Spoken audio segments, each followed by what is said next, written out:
Good morning everybody. कल हमने संविधान सभा की आलोचनाओं के बारे में चर्चा की थी। उसके आगे आज हम संविधान सभा के दृष्टिकोण के बारे में बात करेंगे, अर्थात संविधान के जो प्रमुख प्रावधान थे उनके बारे में संविधान सभा का क्या दृष्टिकोण रहा था और क्या उन्होंने उन संविधान सभा के लिए क्या प्रावधान किए थे।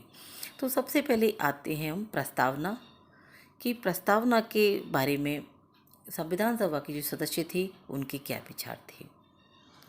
प्रस्तावना में संविधान सभा के जो सदस्य थे उनके जो संकल्प था उसकी घोषणा की गई थी कि वे भारत को संपूर्ण प्रभुत्व संपन्न लोकतांत्रिक गणराज्य बनाएंगे। संविधान का जो उद्भव हुआ था वो जनता की इच्छा से हुआ और अंतिम सत्ता भी जनता के हाथों में ही निर्मित थी। यानी संविधान की जो प्रस्तावना तैयार की गई थी उससे पहले ही उन्होंने जो एक अधिवेशन में उद्देश्य प्रस्ताव पारित किया था वो ही संविधान की प्रस्तावना का आधार बना था। नेक्स्ट है मौलिक अधिकार। मौलिक अधिकारों को संविधान में जब व्यवस्था की गई थी मौलिक अधिकारों की, तब संविधान निर्माता ये जानते थे कि भारत में लोक कल्याणी राज्य के दायित्वों को पूरा करने की क्षमता भारत में नहीं है और इसीलिए उन्होंने मूल अधिकारों को दो भागों में बांट दिया था। एक थे वाद योग्य अधिकार और दूसरे थे अवाद योग्य अधिकार। वाद योग्य अधिकार जिनके बारे में हम सरकार से कोर्ट में जिनके लिए हम अपील कर सकते हैं और अवाद योग्य अधिकार जिनको सरकार जब चाहे तब हमसे छीन सकती है, हम उनसे सरकार के लिए अपील उनसे नहीं कर सकते। लेकिन संविधान सभा के कुछ सदस्य इस प्रकार के विभाजन से सहमत नहीं थे और उनका ये मानना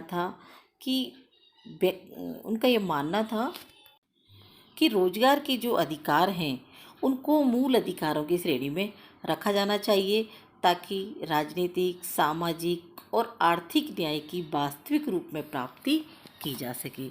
लेकिन कुछ लोग ये चाहते थे कि व्यक्तिगत स्वाधीनता की अपेक्षा सामाजिक नियंत्रण स्थापित करना अधिक आवश्यक है। नेक्स्ट है नीति निर्देशक तत्व।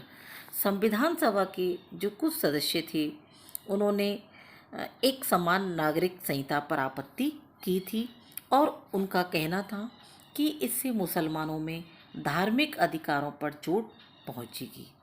लेकिन इसके लिए चूंकि हमारे संविधान में धर्मनिरपेक्षता के सिद्धांत की पहले से ही व्यवस्था की गई थी, अतः नीति निर्देशक सिद्धांतों को संविधान में स्थान देकर जनता के सामाजिक एवं आर्थिक अधिकारों को मान्यता प्रदान की गई और समाजवादी आदर्शों में अपनी आस्था प्रकट की गई थी।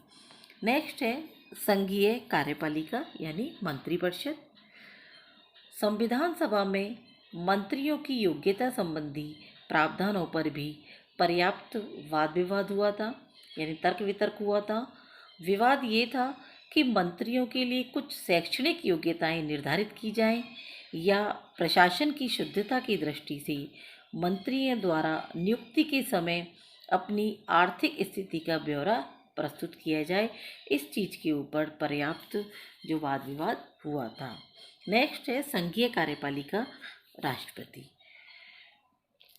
हमारे जो संविधान निर्माता थे वो तीन तरह की कार्यपालिका में से किसी एक तरह की कार्यपालिका को स्थापित करना चाहते थे। पहली थी स्विस प्रकार की स्विट्जरलैंड जैसी कार्यपालिका, दूसरी अमेरिकी कार्यपालिका और तीसरी थी ब्रिटिश कार्यपालिका।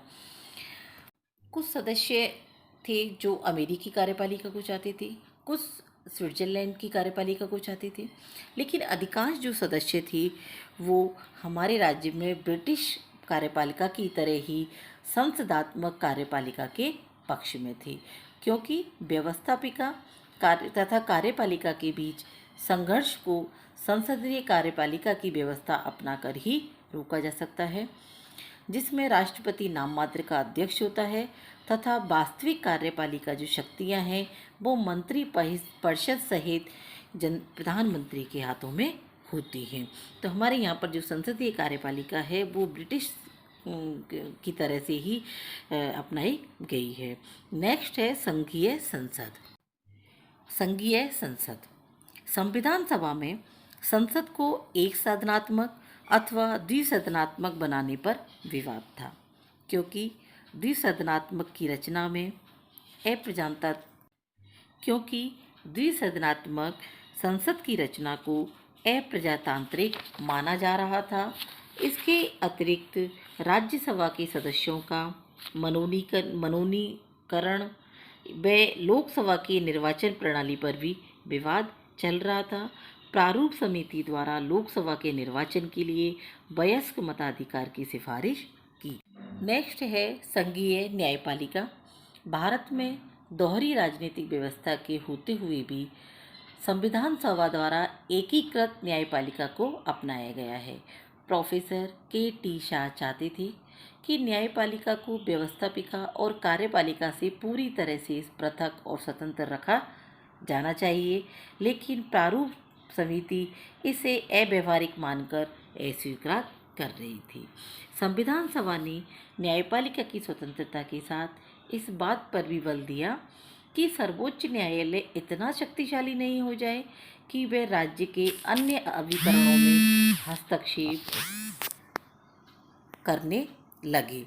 इस प्रकार उन्होंने न्यायपालिका और व्यवस्थापिका की सर्वोच्चता के बीच न्याय पुनरावलोकन के माध्यम से समन्वय स्थापित किया।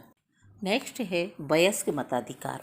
वयस्क मताधिकार की व्यवस्था को निर्वाचकों की संख्या देखते हुए मौलाना आज़ाद 15 वर्षों के लिए स्थगित करना चाहते थे, जबकि जवाहरलाल नेहरू व डॉक्टर राजेंद्र प्रसाद इसे शीघ्र ही लागू करना चाहते थे।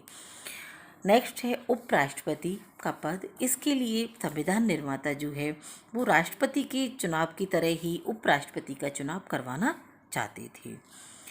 अगली जो दृष्टिकोण है उनका जम्मू और कश्मीर के बारे में। नेहरू जी चाहते थे कि भारतीय संघ का अभिन्न अंग होने के बावजूद जम्मू कश्मीर का अपना एक पृथक संविधान हो, जबकि सरदार वल्लभ भाई पटेल जी चाहते थे कि कश्मीर राज्य पूरी तरह भारत में विलय हो, यानी वो पूरी तरह से भारत का अभिन्न अंग मानते थे उन कश्मीर को, और वो नहीं चाहते थे कि किसी भी तरह से कश्मीर के लिए कोई अलग से व्यवस्था की जाए। लेकिन असेंबली में सरकार की एकता के हित में पटेल ने अपना दृष्टिकोण वापस ले लिया, यानी वल्लभ भाई पटेल जो थे, सरदार वल्लभ भाई पटेल, उन्होंने अपना दृष्टिकोण वापस ले लिया और कश्मीर के लिए अलग संविधान की व्यवस्था उस समय की गई थी, जिसे कि अभी हमने जो हमारे माननीय प्रधानमंत्री जी हैं नरेंद्र मोदी जी, उन्होंने धारा 370 को अभी हाल ही फिलहाल हटाया है। नेक्स्ट है अल्पसंख्यकों की सुरक्षा। सबसे जो नाजुक मामला था, यानी बेहद संवेदनशील जो मामला था, वो अल्पसंख्यकों की सुरक्षा से संबंधित था। जो आज़ाद जी थे जो वो चाहते थे कि सामान्य चुनाव क्षेत्रों के होते हुए भी मुसलमानों तथा अल्पसंख्यकों के लिए सीटें आरक्षित की जाएं, जबकि पटेल जी इस तरह के आरक्षण के विरुद्ध थे। और अंत में भारतीय संघ की एकता के नष्ट होने की भय से अल्पसंख्यकों को कोई विशेष सुरक्षा व्यवस्था नहीं दी गई थी। तो ये हमने देखे कि भारतीय जो संविधान सभा थी उसके जो संविधान की प्रस्तावना से लेकर जो अलग अलग जो हमारे संविधान में व्यवस्थाएं हैं उनके बारे में क्या दृष्टिकोण रहे थे। तो अब हम देखते हैं कि इसका लास्ट जो है कि संविधान के जो प्रावधान हैं, सारे जो संविधान के जो प्रावधान हैं उनसे ये स्पष्ट होता है कि भारतीय संविधान निर्माता सिद्धांतवादिता के स्थान पर व्यवहारवादी से प्रेरित थे, यानी वो नहीं चाहते थे कि प्रैक्टिकल में या व्यवहार में हमें किसी भी तरह की कोई भी परेशानी खड़ी हो। संविधान सभा में अधिकांश जो निर्णय थे वो यथासंभव सामान्य रूप से लिए जाने की कोशिश की गई थी। संविधान निर्माताओं के दृष्टिकोण को स्वतंत्रता की प्राप्ति के लिए किए गए संघर्ष, सामाजिक जीवन की कुरीतियाँ और धर्मनिरपेक्ष आंदोलन आदि अनेक तंत्रों ने प्रभावित किया था और ये कोशिश की गई थी कि हमारा जो संविधान निर्माण किया जाए वो पूरी तरह से श्रेष्ठ तरीके से उसमें निर्णय लिए जाएं और जो एक सिद्धांत हैं उनकी बजाय हम व्यवहारिकता पर या वास्तविकता से प्रेरित हों, और उसी तरह से उन्होंने निर्णय लिए थे। तो इस तरह से आज हमने देखा कि हमारा जो संविधान सभा जो एक फर्स्ट जो हमारा चैप्टर था वो समाप्त हुआ है। और अब हम इसके बारे में जो अगले जो वो क्लास होगी उसमें मैं तुम्हें इसमें से जो टेस्ट है वो या नियमित कार्य जिसको हम कहते हैं वो हम इसमें से लेंगे। Thank you.